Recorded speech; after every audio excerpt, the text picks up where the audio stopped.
Hello, everyone, Your Excellency, honored guests.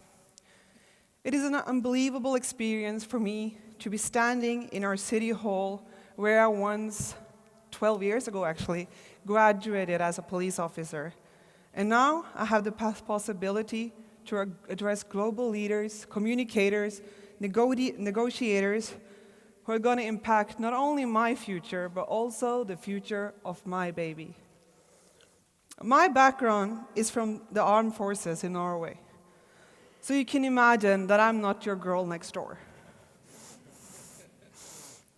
But as all of you do know, I do have thoughts about my role and contribution into our fast and growing global community. Because the world is changing, whether we like it or not.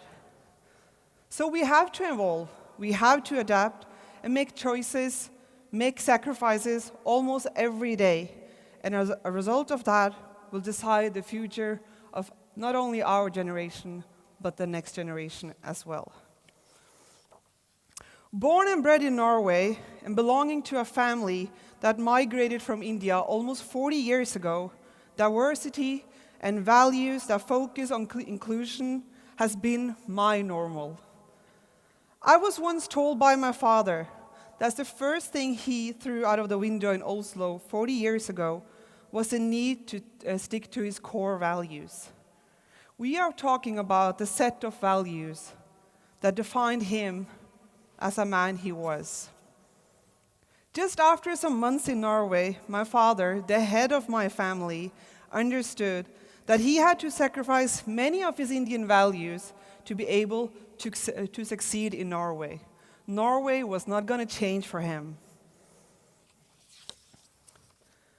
Because as a role model for his children, he had to look behind the expected challenges and exploit the possibilities of success in our new homeland. So without having it all understood, my father challenged his ability to change for a better future for his family. I've studied him since I was a child. At work, my father was never the best at anything. He's Norwegian with that very famous touch of Indian accent, got him rejected at many job interviews.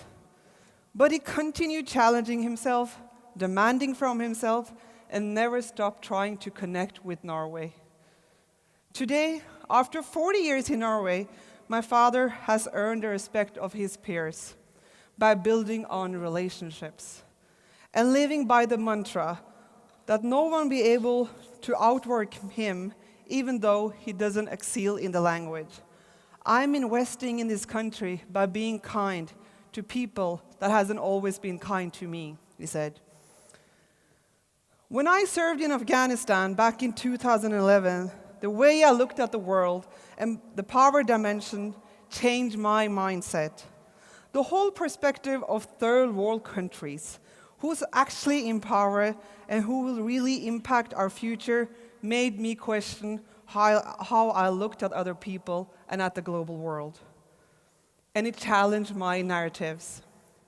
Wearing my Norwegian uniform out on a mission to impose my values in a country and on people I hardly knew makes me a bit embarrassed and also very humble today, looking back.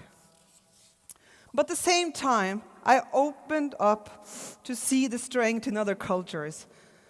And that culture exchange have also strengthened my Norwegian identity on a whole new level in continuation of protecting and keeping my country safe. I don't know what kind of problems we will face in the future, but I so strongly believe that if we can learn that values are not static, but a dynamic process of thoughts, behavior, and beliefs, the world will be a better place to lead. Values belong to us people, and we change with time. So why are we so scared of losing, for instance, our Norwegian values, our Western values, when they were never ours to begin with? Human rights are owned by the global community and need to be protected by all of us on an equal level. In this room today, we have hundreds of views, mindsets, thoughts, But what's the point if these thought processes only cross each other and never meet? Never meet, never mold, and never melt. What values have the power to save the humanity, and what values have the power to destroy? In the end, leaving you with the choice and the question, which one will you as global leaders support and why? Thank you.